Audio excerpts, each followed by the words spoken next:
सुरुवात एक गीत घेऊया G8 पेज 100.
सगळ्यांक तुमकां देव बरो दिसत्यो आनी मागीर मोगाचो येवकार तुमकां हे आयचे मिसाचे भेटेन.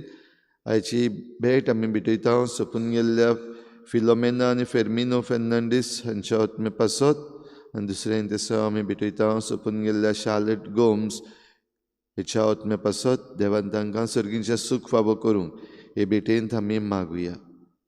आयज आमच्या मागण्यांत दवरुया आपलो जल्माचो दीस मनयतात रिवो पिल्लय आनी हिल्डा डायस. तशेंच जॉन डिकोस्टा आपली बरी भलायकी पासत देवाक आर्गां दिता. देवान तांचेर सगळ्यांचेर आशिर्वाद घालूंक मागुया. हेर सगळी आमची मागणी इल्लोसो वेळ ओगीच रावन देवा मुखार दवरुया.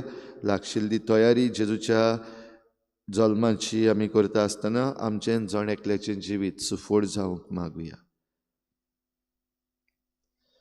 बापाचे आनी पुताचे आनी पवित्र आत्म्याचे नांवी आमच्या सोम्या जेजू क्रिस्ताची कृपा बापाचो मोग आनी पवित्र आत्म्याचो एकवट तुमचे सवे आसूं.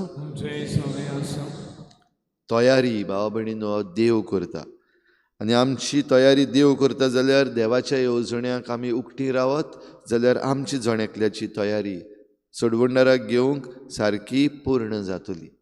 पूण जायते फावटी आमी देवाची येवजण मानून घेवंक फाटीं उरल्या आनी ही संवसाराची व संवसारी येवजण मुखार घेवन गेल्या सांडल्या. असलें आमचें चुकीचें देवा लागीं बोगसणें मागुया. हांव पातकी सर्पद्विधार देवा आनी तुमकां भाव भयणीनो म्हजो गुन्यांव हांव चारून सांगता. मनान चिंतून तोंडान सारून वायट धरून बरें सोडून हांवें जायतीं पातकां केल्यात. म्हजो अपराध म्हजो बोड अपराध. ह्या पासत घेवन सदांच सांकवार मरे सगळ्या दिवतांक आनी भोगतांक आनी तुमकां भाव भयणीनो म्हजे खातीर आमच्या सर्वेस्पर देवा लागीं करात म्हूण प्रार्थून मागता. सर्पद्विधार देव आमची काकूत करूं आमची पातकां भोगसून आमकां सासणाच्या जिविताक पावोवूं. सुम्या काकूत कोर क्रिस्ता काकूत कोर सुम्या काकूत कोर. प्रार्थुया. सर्पद्विधार आनी सासणाच्या देवा मनशा सैमान तुज्या अनंत पुताच्या जल्माचो दीस लागीं पावलो. अनंत आनी सर्वशक्तिवंत जावनूय आंकवार मरेचे उदोरी तो असोक्त मनीस जालो आनी आमचे मदें जिवंक आयलो. ताचे वरवीं आमकां तुज्या किरकोळ चाकरांक तुजी काकलूत मेळूं म्हूण मागता. आमच्या सोम्या तुज्या पुता जेजू क्रिस्ता वरवीं तो खरो देव तुजे सवें पवित्र आत्म्याच्या एकपणान जियेता आनी राजवट चलयता देवा सासणाच्या सासना.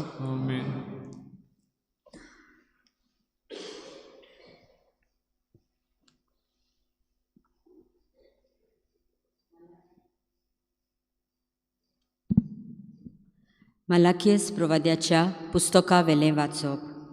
सर्वेस्पोर देव अशें म्हणटा, पळय, म्हाका एक वाट तयार करूंक म्हजो निरोपी हांव पाठयतलो. ज्या सोम्याक तूं सोदताय तो अवचीत देव मंदिरांत भितर सोदतलो आनी ज्या कराराच्या दुताक तूं घेवंक आशेताय, होय, तो येतलो. अशें दोलबाराचो सर्वेस्पोर म्हणटा. ताच्या येण्याच्या दिसाक कोण विरोध करूंक शकता? तो दिश्टी पडटोच कोणाच्यान उबो रावंक जायत? तो जावन आसा शेटेचे आकटे आनी दोबयाचो खार. रुपें नितळ आनी निर्मळ करतल्या भाशेन तो आपल्या आसनार बसतलो. लेवीच्या पुता दुवांक तो निर्मळ करतलो आनी तांकां रुपया आनी भांगारा वरी निर्बेल करतलो. आनी तेन्ना ती पुर्तेपणीन सर्वेस्पराक आपल्यो भेटोवण्यो करतली. जशें मागा आदल्या काळार तशेंच तेन्ना जुदाची आनी जेरुसल्याची भेटोवणी सर्वेस्पराक मानतली. सर्वेस्पराचो व्हड आनी भिरांकूळ दीस पावचे आदीं एलिजा प्रवाद्याक हांव पाठयतलो. हांव येवन देसाचेर म्हजो शिराप पडो ना जावंक तो आवय बापायची आनी भुरग्यांची काळजां मोगान एकवटायतलो. देवाचें उतर हें. आमचो जबाब, तुमच्यो तोकल्यो उखलून दवरात कित्याक तुमची सोडवण लागीं पावल्या. परतून म्हणया, तुमच्यो तोकल्यो उखलून दवरात कित्याक तुमची सोडवण लागीं पावल्या. तुज्यो वाटो म्हाका ओळखून दी सर्वेस्परा, तुजे मार्ग म्हाका दाखय. तुज्या स्वताच्या मार्गावेल्यान म्हाका चलून व्हर. तूं म्हजो देव, तूंच म्हजो तारोग. जबाब, तुमच्यो तोकल्यो ओळखून दवरात कित्याक तुमची सोडवण लागीं पावल्या. सर्वेस्पोर बरो आनी एकाच उतराचो. वाट चुकलोल्यांक तो मार्गार हाडटा, खालत्यांक तो स्वताच्या मार्गान चलून वता, दुर्बळांक आपली वाट दाखयता. जबाब, तुमच्यो तोकल्यो ओळखून दवरात कित्याक तुमची सोडवण लागीं पावल्या. ताचो करार सांबाळटल्यांक आनी ताच्यो आज्ञा पाळटल्यांक सर्वेस्पराच्यो वाटो सगळ्योच मोगाच्यो आनी विस्वाशीपणाच्यो. आपली भक्ती करतल्यांक सर्वेस्पोर आपलें काळीज उगडटा. फकत तांकां आपल्या कराराची तो ओळख दिता. जबाब, तुमच्यो तोकल्यो ओळखून दवरात कित्याक तुमची सोडवण लागीं पावल्या. शुभ वर्तमानाक सगळीं उबी रावया.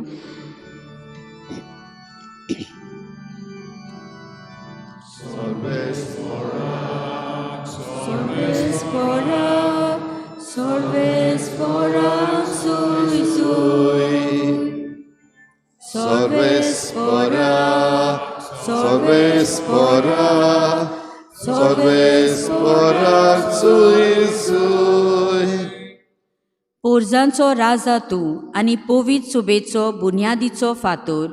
तुवेंच मनशाक मातयेचो केलोय आनी ताची सोडवण करूंक ये.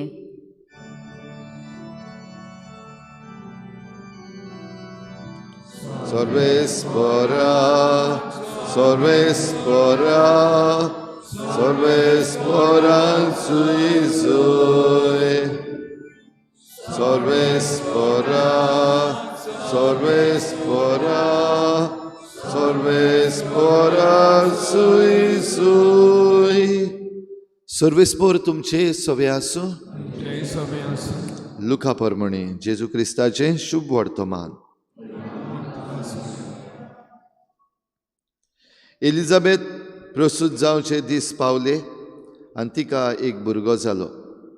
देवान तिचे तांय व्हड दया दाखयली म्हूण आयकून तिची शेजार सामारी आनी सोयरीं दायरीं तिका परबीं दिवंक लागलीं. 8व्या दिसा बाळकाची सुनत करूंक आयली आनी ताच्या बापायच्या नांवा परमणी जाकारियस म्हूण ताका नांव दवरूंक सोदतालीं. पूण ताचे आवयन उतर घालून म्हळें, ना, ताका जुआंव म्हूण नांव दवरूंक जाय. आनी ताणें तिका सांगलें, तुज्या गोत्रांत त्या नांवाचो कोणूच ना. तेन्ना ताका कोण नांव दवरचें काय म्हूण ताच्या बापायची कुशी सोदून काडूंक तांणी बापाय कडेन कुरवो करून विचारलें आनी ताणें फोली मागून घेवन तिचेर बरयलें, ताचें नांव जुआंव. आनी सगळीं अजाप जालीं. त्याच वेळार ताचें तोंड उगडलें, ताची जीब सुटली आनी देवाची तुस्त करून तो उलोवंक लागलो. सगळ्या शेजाऱ्यांक भिरांत लागली आनी जुदेयाच्या आख्या दोंगरी मुल्कान ह्यो खबरो गाजल्यो. आनी आयकतल्यांनी त्यो आपल्या मनान रिगोवन म्हणलें, हो भुरगो कसलो उतरतलो सो तुमकां दिसता.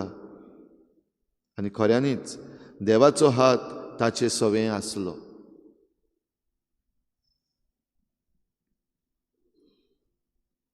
जेजू क्रिस्ताचें शुभ वर्तमान.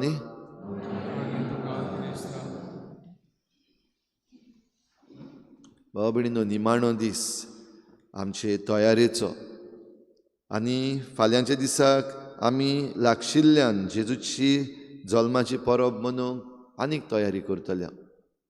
आयची वाचपां आमकां तयारेचीच खबर सांगता. आनी ही तयारी कसली, कोण करता? दुबाविरेत जो कोण ह्या सोडवंडराक घेवंक रावता ताणें आपली तयारी करूंक जाय. म्हणजे तुवें आनी हांवें आमची तयारी करपाक जाय ह्या सोडवंडराक घेवपाक आनी ताच्या जल्माची परब मनोवपाक.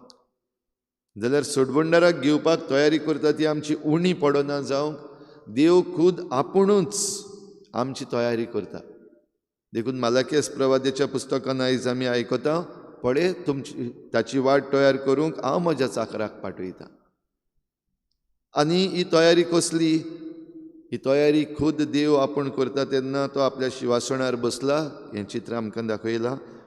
रुपें निवळ करतात ते भाशेन, भांगार निर्बेल करतात ते भाशेन ही तयारी. म्हणटच हें रुपें आनी भांगार निर्मळ करपाक वा निर्बेल करपाक तातूंत जी मिलावट आसा वो इम्प्युरिटीज आसा त्यो काडपाक जाय. आनी त्यो काडटलो जाल्यार एक शेटी तें उज्याच्या आकट्यांतल्यान सान घालता, तें कोडयता आनी तेन्नाच हें भांगार हें रुपें निर्बेल जाता, निर्मळ जाता. तर सोडवंडराक घेवपाक आमची तयारी निर्मळपणाची. आमचे भितर जीं खोतां पडलेलीं आसात, आमकां पातोक लागलेलीं आसात, वो आमी पातकाक धरून आसा, आमी बंद जाल्लीं आसा, उक्तीं जायना, हें सगळें सारकें करपाक ही तयारी. संदेश भाव भयणीनो आमकां जाय तो मेळ्ळा. आमचे भोंवतणी पळोवन मेळ्ळा, आमच्या अणभवांतल्यान मेळ्ळा, सेरमांवांतल्यान मेळ्ळा, देवाच्या उतरांतल्यान मेळ्ळा. आनी तो दीस सर्वेस्पराचो भिरांकूळ दीस. कित्याक जायते जाणांक हो दीस एके भाशेन म्हारगसो पडटलो. कित्याक आमी आमचें जिवीत आमकां जाय ते भाशेन ह्या संवसारी मनान फुडें व्हेला. देखून हो शिराप देसाचेर पडना जावं खूद देव आमकां आयच्या वाचपाची निमाणी वड सांगता. तो आवय बापायची आनी भुरग्यांची काळजां मोगान एकवटायतलो. म्हणटच आमच्या काळजांनी जरी तर एकामेकाचेर आयज राग आसा, आमच्या कुटुंबांनी आवय बापूय आनी भुरगीं आमच्या कुटुंबांनी जरी तर आजून पासून एक एकलो आपूण सारको म्हूण चिंतता, आयज आमच्या कुटुंबांनी आमी एकामेकाक वेळ दिनासतना आयज घडये दुखयल्लीं आसात. आयज आमचे कुटुंबां घडये फुटपाक पावलेलीं आसात. कित्याक एक एकलो आपुणूच सारकें म्हूण समजता. जाल्यार ही तयारी सर्वेस्पर देव आमचे पासत करता ती म्हणल्यार आमकां निर्बेल करपाक, निर्मळ करपाक. ती म्हणल्यार ओय म्हजी चूक जाल्या, ओय हांव सारको ना, तें म्हजें कितें सारकें ना तें जाग्यार घालता. ओय आमी सगळीं एक कुटुंब आनी ह्या पासत आमचें कुटुंब ह्या सोडवंडराक आमच्या घरान घेवपाक आनी आमच्या काळजांनी घेवपाक खरी तयारी करता. जाल्यार ही तयारी करपाक भाव भयणीनो आमकां खुणां जायत्यो दिल्ल्यो आसात. जशें स्नान जाता जुआंवाचे जल्मा दिसाक ह्यो सगल्यो खुणां दिश्टी पडल्यो. जाकारियस जाचें तोंड बंद आसलेलें, ताणें जेन्ना देवाची कुशी पाळली, मानून घेतली, ताचें नांव जुआंव हें बरयलें, तेन्ना ताचें तोंड उगडलें. आनी तोंड उगडलें तेन्ना ताणें कितें म्हणलें? ताणें देवाची तुस्त केली. तर आमचीं तोंडां भाव भयणीनो उगडूंक, आमचीं काळजां मनां उगडूंक, आनीक आमचीं तोंडां काळजां मनां उगडटात तेन्ना आमी देवाची तुस्त करून सोडवणाराक आमच्या खासगी जिवितांत, आमच्या कुटुंबान आनी आमच्या ह्या समाजान घेवंक तयार जावया.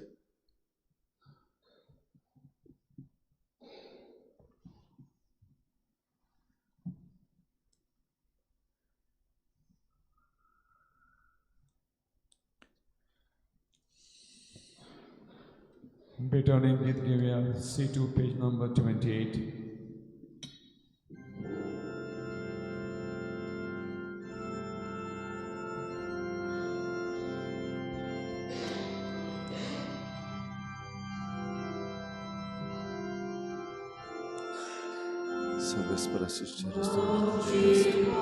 तुझ्या उदारपणांत आमकां तोंड तुका भेटयता, तुमी दिलां मनशाची वावरांत आमकां जिविताचो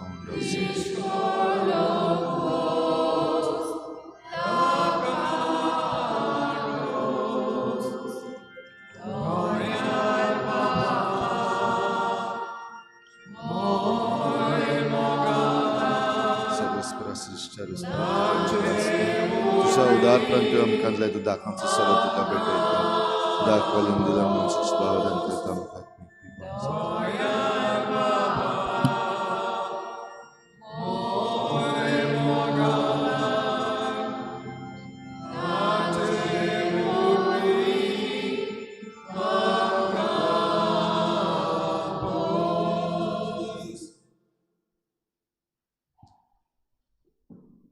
म्हज्या भाव भयणीनो, हें म्हजें तुमचें बलिदान सर्पद्वेदार देवा बापाक मानता तसलें जावं म्हूण मागात.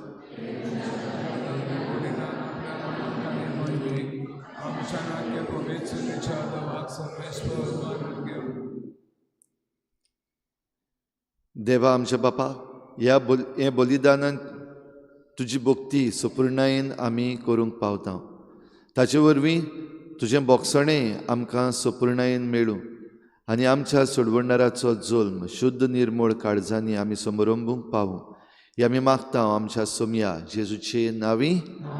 सर्वेस्पोर तुमचे सोवे आसूं, आमचें काळजां उबारुया. सर्वेस्पराक आमच्या देवाक दिनवासुया. सर्वेस्परा पवित्र बापा, सर्पद्वेदारान सासणाच्या देवा, सर्व काळयान सर्वतायेन जेजू क्रिस्ता आमच्या सोम्या वरवीं आमी तुका दिनवासूंक फावो. हो कायदो नितीचो आनी आमच्या फायद्याचो. तो येतलो म्हूण सगळ्या प्रवाद्यांनी परगटलें. उतरां वर्त्या मोगान आंकवार मायेन ताका सांबाळलो. जुवांवान ताची वाट तयार केली आनी तो पावतोच ताची ओळख दिली. आपल्या जल्माचे परबेक संतोशान तयार जावच्याक ताणें आमकां फावो केलें. तो आमचे मदें येवचे वेळी प्रार्थना करून जागृत रावलोलीं ताका मेळूं आमी सगळीं गितां गावून वाखाणणेची. देखून आतां देवदूतां बरोबर आनी सर्गीच्या सर्व दलबारां सांगाती तुजे महिमेचें किर्तन आमी निरंतरी गायता.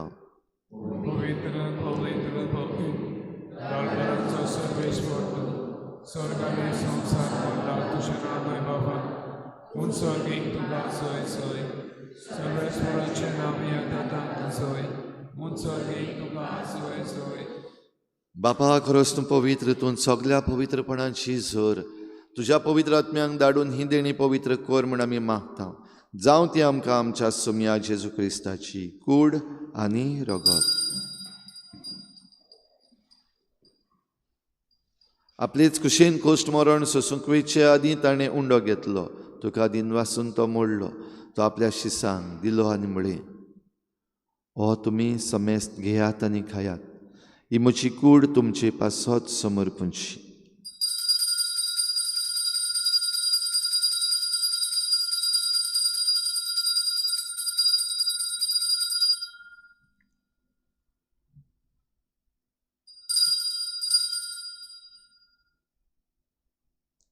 तेच परी जेवण जातच ताणें काल्स घेतली. तुका नव्यान दिन वाचलो. ती आपल्या शिसांक दिली आनी म्हळें, तुमी समेस्त घेयात आनी हातलें पियेयात. ही म्हज्या रोगताची काल्स, नव्या आनी सासनीक कराराचें हें रगत. पातकांचें बोगसणें मेळच्याक तुमचे पासत आनी समेस्त मनशां पासत तें वारोवतलें. हें म्हज्या उगडासाक करात.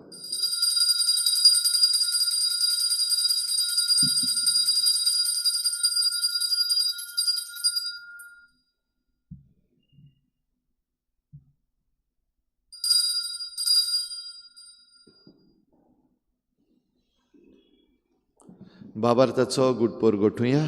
Sumia Jesu, amin o nakata, kalsine pieta, tiple pauli, tu hoi bhavani asur, amin तुझे मरण परगटा. बापा जेजूच्या मरणाचो आनी पुनर्जीवनपणाचो आमी भक्तीपणी उगडास करता आनी हो जिविताचो उंडो आनी सोडवणेची काल्स तुका समर्पिता. तुजे मुखार येवंक आनी तुजी सेवा करूंक आमकां फावो केलें देखून आमी तुका दिन वाचता. आनी जेजूची कूड आनी रोगोत शेवतले आमा समेस्तांक पवित्र आत्म्या वरवीं एकठांय कर म्हूण आमी नम्रतायेन मागता.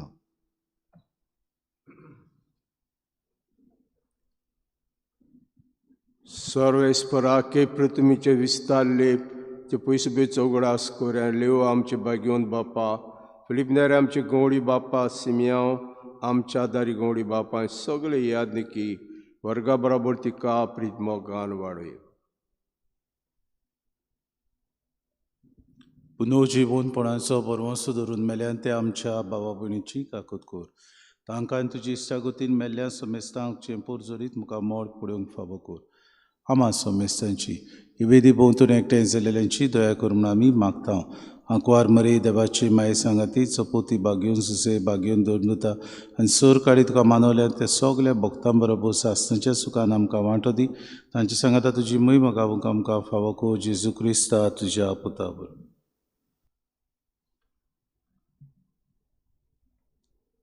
त्याच जेजू वरवीं त्याच जेजू सांगाता त्याच जेजू ताय पवित्र आत्मेच्या एकपणान सर पदवेदार बापा सरवंदन आनी वैभव तुका सासणाच्या सासना.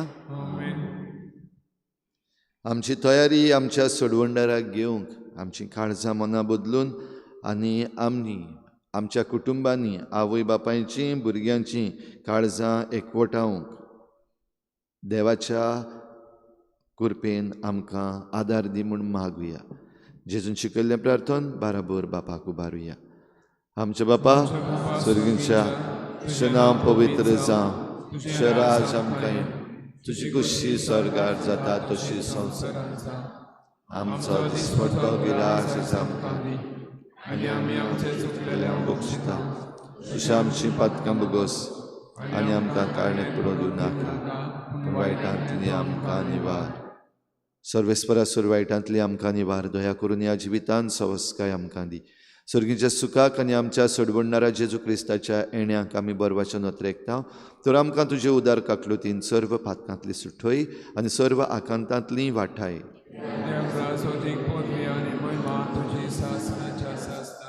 सोमिया जेजू क्रिस्ता तुवें तुज्या धर्मदूतांक म्हळें तुमकां शांती दवरता, म्हजी शांती तुमकां दिता. आमच्या पातकांचेर न्हय पूण तुजे पवित्र सभेच्या भावार्थाचेर दिश्ट घाल आनी तुजे कुश प्रमाणे तिका शांती दी आनी तूंच तिका एकवटान सांबाळ जोची येतान राजवट चलयता ससनाच्या ससना. सोमियाची शांती सदां घाल. तुमचे सवे आसूं. एकामेकाक मोगान शांती दिवया.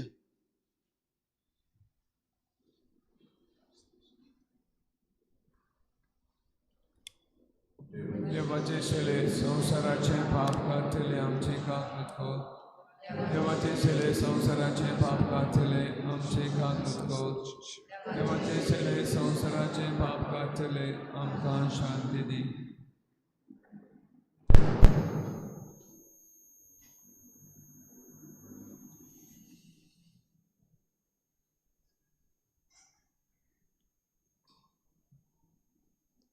ही देवाची शेळी संवसाराचें पाप काडटा. ती शेळीच्या जेवणाक आपयल्यांत ती आमी सगळीं सुभागी. सुमिया ते म्हज्या भितर येवचें म्हाका फावना, पूण तुज्या एका उतरान म्हाका भलायकी मेळटली.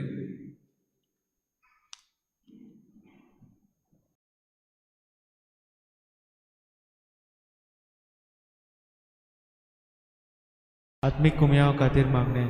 मोगाळा जेजू तूं भोव पवित्र संस्कारान हाजीर आसाय म्हूण हांव सत मानता. सगळ्या वस्तूंवन हांव तुजो मोग करता आनी हांव तुका म्हज्या आत्म्यांत घेवन आशेता. हे घडयेक तुका हांव संस्कारांत घेवन शकना म्हणटच आत्मीक वाटेन तरी म्हज्या काळजांनी तूं म्हज्या काळजांत आसा म्हूण समजून हांव तुका वेंगयता आनी आख्खीच तुका एकवटा. तुजे कडसून केदींच वेगळी जावं म्हाका दिवं नाका. आमेन.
प्रार्थूया.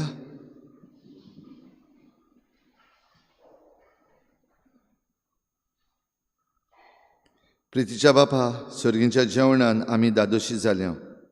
आतां करुणायेन आमचीं काळजां तुजे शांतीन भर आनी तुजो बोव मोगाचो पूत येतलो तेन्ना पेटलेल्यो ड्युट्यो घेवन ताका मेळूंक वचूंक आमकां तयार कर.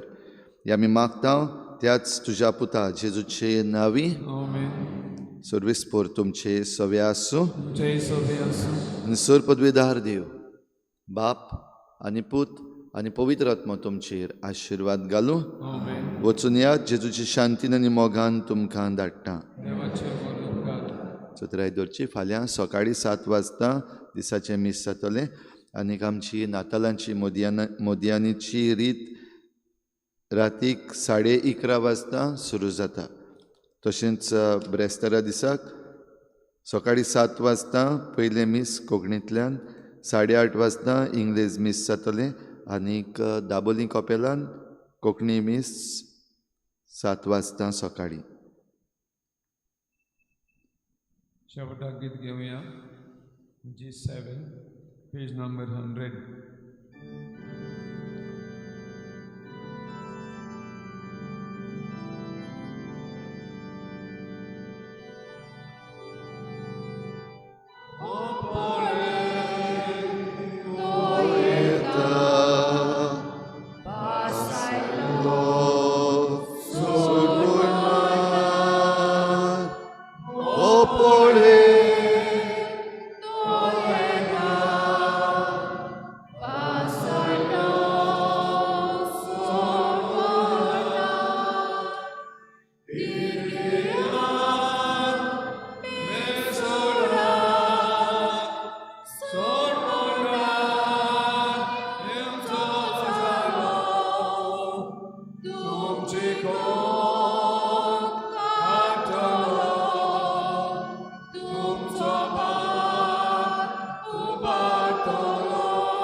So